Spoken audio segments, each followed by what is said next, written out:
Hello, everyone, and welcome back to Backlog Banter. I'm Tucker, joined by my esteemed buddy and friend, Abram Buhner. And today we're going to be talking about a Game Boy Classic. No, not really, but Kuru Kuru Kururin for the Game Boy Advance. But before we do that, before you hear our thoughts on the game, if you want to talk to us about Kuru Kuru Kururin and nothing else, we don't talk about anything else, join our Discord. The link is below.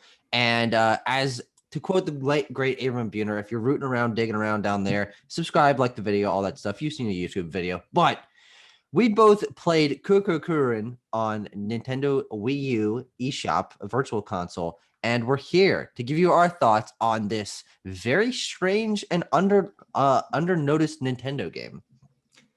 Yeah, Tucker, I think probably a good place to begin really quickly is with a little bit of history about what this game even is, because Yes. nobody knows about it. No. Kuru Kuru Kururin was a launch game in Europe for the Game Boy Advance. It only released in Europe and Japan. Actually, it might be the other way. It might have launched with the GBA in Japan and then came to Europe after. It launched with one or the other. The second game, Kururin Paradise, only released on GBA in Japan. Yeah. And the third game, Kururin Splash, which I have coming in the mail today, Oh, was it's exclusive. Splash? I thought it was Squash. It is Squash. You're right. I made a Okay. mistake. Kururin Squash is exclusive to GameCube, only released in Japan, and those are the only three Kururin games that there are. Mm-hmm.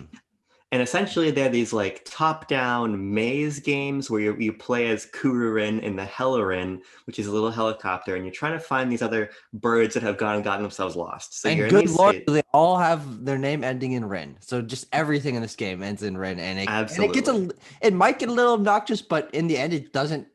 It has zero impact on anything you're doing in the video No. game.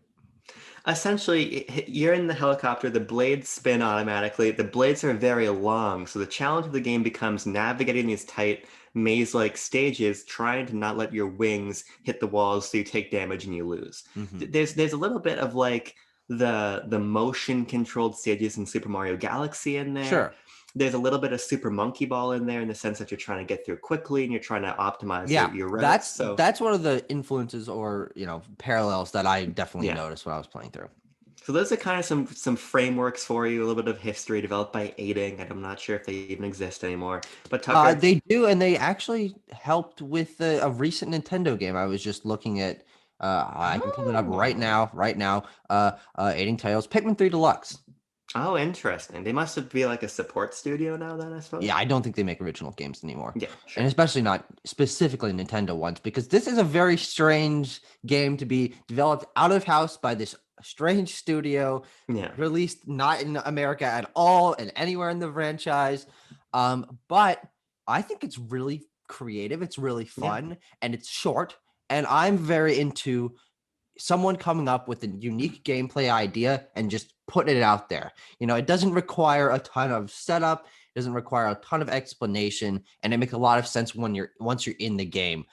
There's a very simple story with very simple characters that say yeah, one line of dialogue to just get you from world to world. But on the whole, I think this is a great example of simple a simple gameplay mechanic being translated into a very simple but fun and addicting game.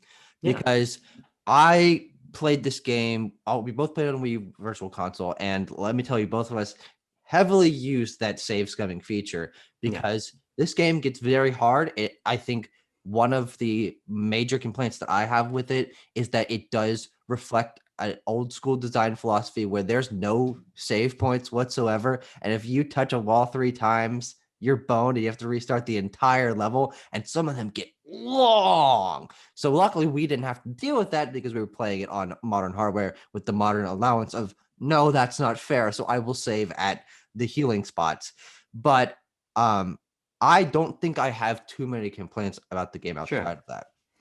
Yeah, I don't really either because it is such a precise arcade experience that it's kind of hard to poke holes in it. Yeah. And I'm of a couple minds of the difficulty. I actually don't really think the difficulty is unfair in the context of what the game was. It was Mm. an early full price GBA title, and a long stage in the game is maybe 2-3 minutes. So you're Oh. not Mm. really redoing a lot. And I would imagine that when you're not playing up on the TV, but instead you're playing in a little handheld capacity, it's way easier to reset and keep going through these stages, right? So of course, I Sure. think Yeah.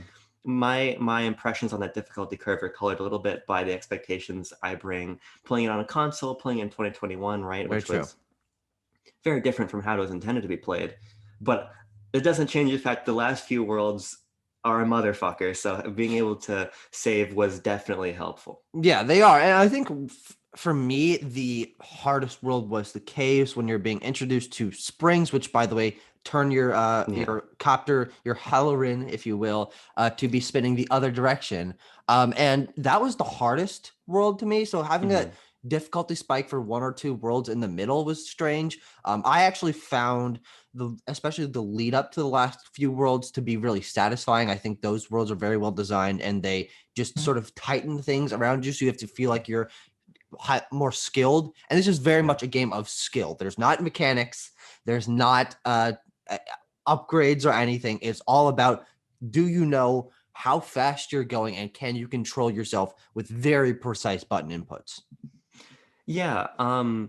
Personally, I don't. Caves was difficult because I think that's when it starts to actually introduce new ideas, like the Mhm. spring and like the speed up. I didn't know you could hold down A or B to go faster. Again, that No, would have yeah, been a menu detail we would have learned in the manual and things. You know, had yeah, we been playing on GBA, but for me, I think when the stages got longer is when they got harder for me. I was able to yeah. kind of force my way through the caves. But to your point about it being all about skill, it really is, and it is about mastery over these stages, because such a big component of it that's important to note is not just finishing a level, but beating your times for it. Yeah, that's true. It much like Monkey Ball, this is about optimization and about being faster and just really sanding down your run so you know exactly what degree your Hellerin propeller should be at when you leave the gate to get around the corner to get hit the spring and bounce at just the right Yeah. time so you don't Mhm. have to wait. And when you watch people who are good at this game play, it really makes you hate yourself Oh yeah.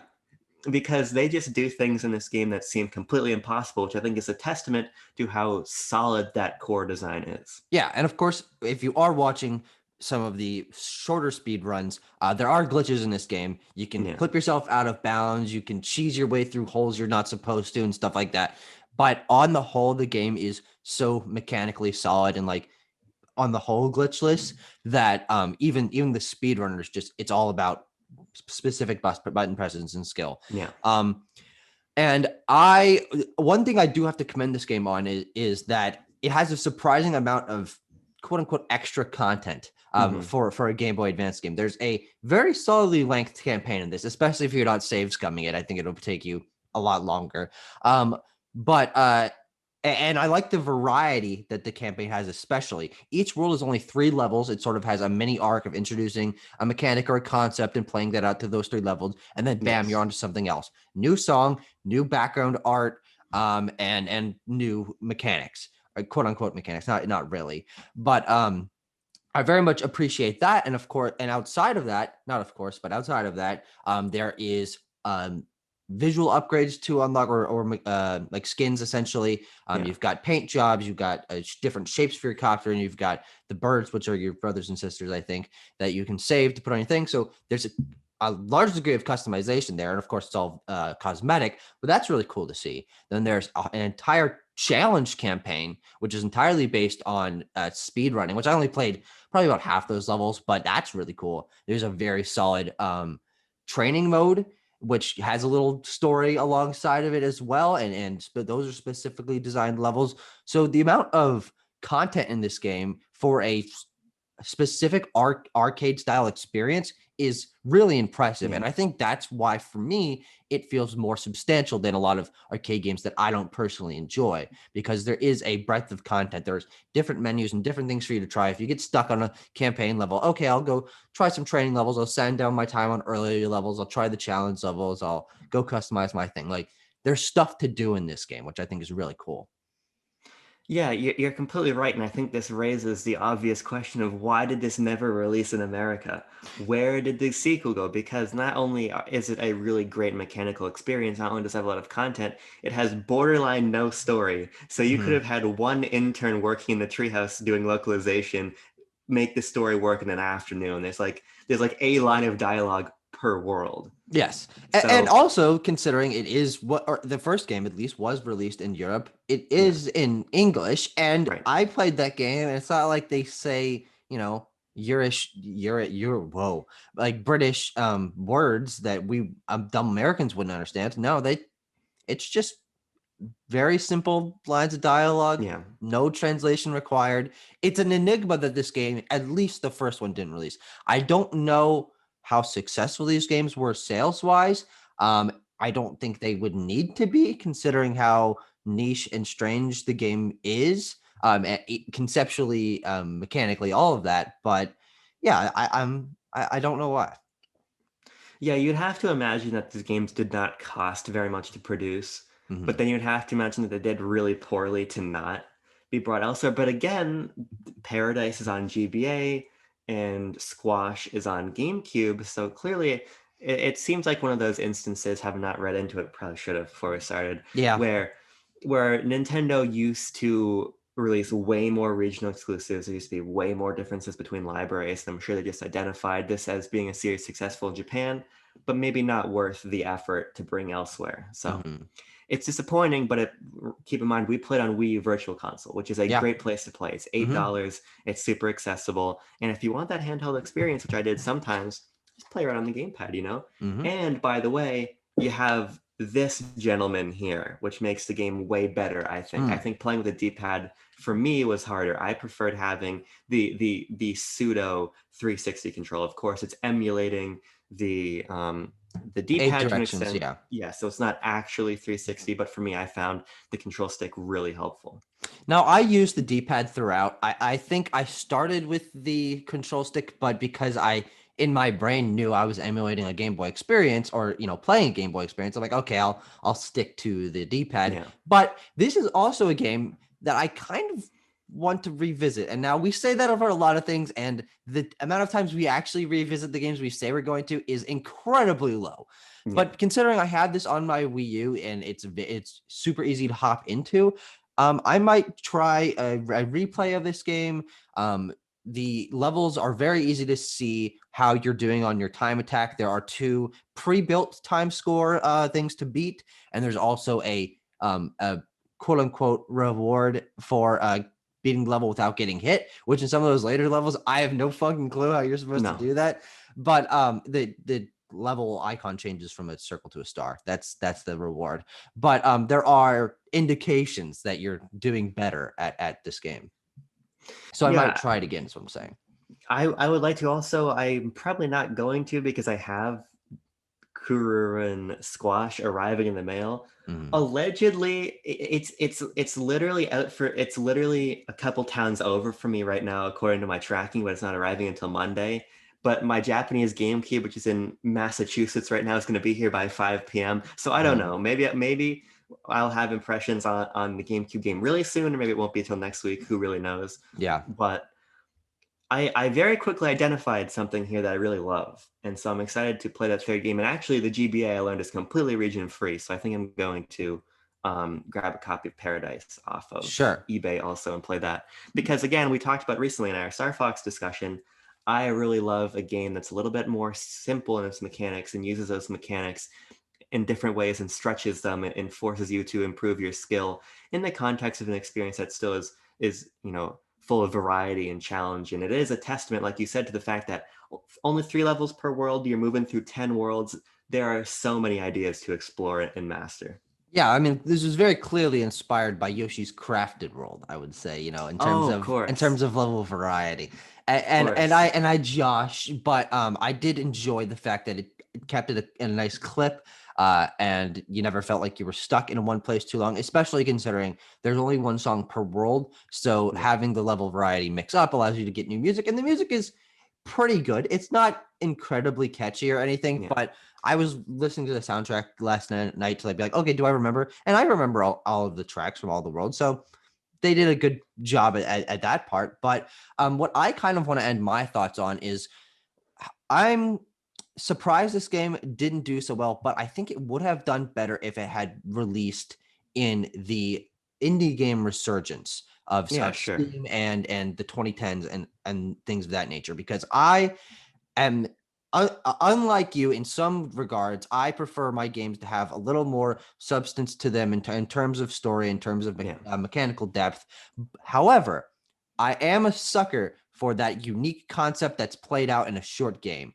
I used to buy tons of indie games where I just saw the concept, the gameplay mechanic. I'm like, okay, I'm in. It's got a unique graphical style. It's got one unique gameplay concept that it really hones in on. I want to try that. And that's one reason I like Katamari so much. It's super unique conceptually. It's very short, wacky Japanese stuff. There's a game called Mushroom 11 that I think is very interesting. I'm not sure if you've heard about that one. No. Incredipede. These games that take one very simple idea and just play with them throughout the course of the levels. And I wish this series was more successful, or I wish it had a resurgence, because I do think that there is a place for this kind of creativity in the market, as seen by the success of the indie game market, of indie games in general. So if we saw this franchise, quote unquote, be handed to an indie developer and let them have a go at it, I think that it could release, I would hope, release on Nintendo eShop for $15-20. And I really think that people would see that there is a lot to enjoy here. So, Tucker, there actually is basically a Kururin indie ripoff on Switch. Okay. It doesn't look particularly great in my opinion. If you go actually to my tweet about the game, somebody replied to me with the name of it. Okay. If you wanted to shout that out, I don't. It looks basically like somebody just ripped off Kuru Kuru Kururin. But I will say, Tucker, I think that's a great point about finding a different place in the gaming space where these games would succeed. Personally, I think where this would have done great is that same time period, but a little bit of a different location. I think that this would have done excellently as a 3DS eShop title. Sure. Yes, 100%. During the era of Pushmo and Box Boy and Pocket Card Jockey and Dylan and all of these smaller IP that were a little bit more puzzle focused or just smaller in scope, I think that if there had been a $9.99 Kuru Kuru Kururin 3D, it probably would have done no better or worse than one of the 18 Pushmo or Box Boy games. So yeah, 100%. It's a little disappointing that the game never did come back, but Nintendo has a habit of forgetting IP here and there. Unfortunately, that's very true. And this is just when we're trying to, like the archaeologists of old, and I guess today, kind of do the exact same thing, brush the sand off of the sands of time off of an ancient relic and bestow it upon you, the BLB, and hope that you try it out or something. I don't know. Yeah, play it. We can't stop you or tell you what to do, really, but it's worth it. I think we would both give it a pretty solid recommendation. Mm-hmm. I currently have it ranked as my 12th favorite game that I finished this year.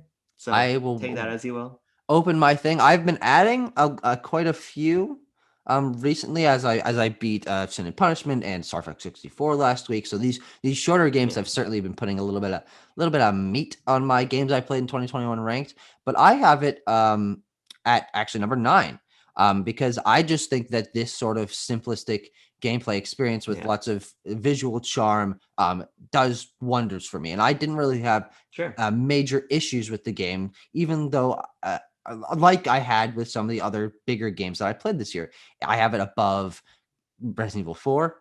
I have it above Link's Awakening. Got it above both Star Fox 64 and Sin and Punishment.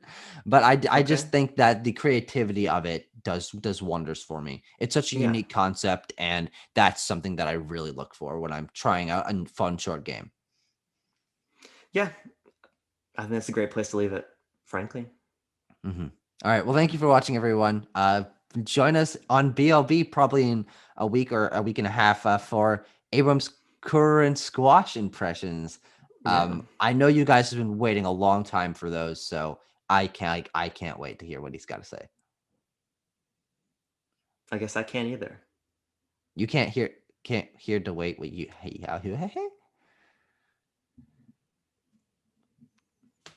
You know what I'm saying? You got me. Like, I know what you're saying. Batman. Kuru Kuru Kururin! Well, I bought pack picks at 3 a.m., so that's the kind of energy I'm bringing into this video. Okay. Then you do the intro.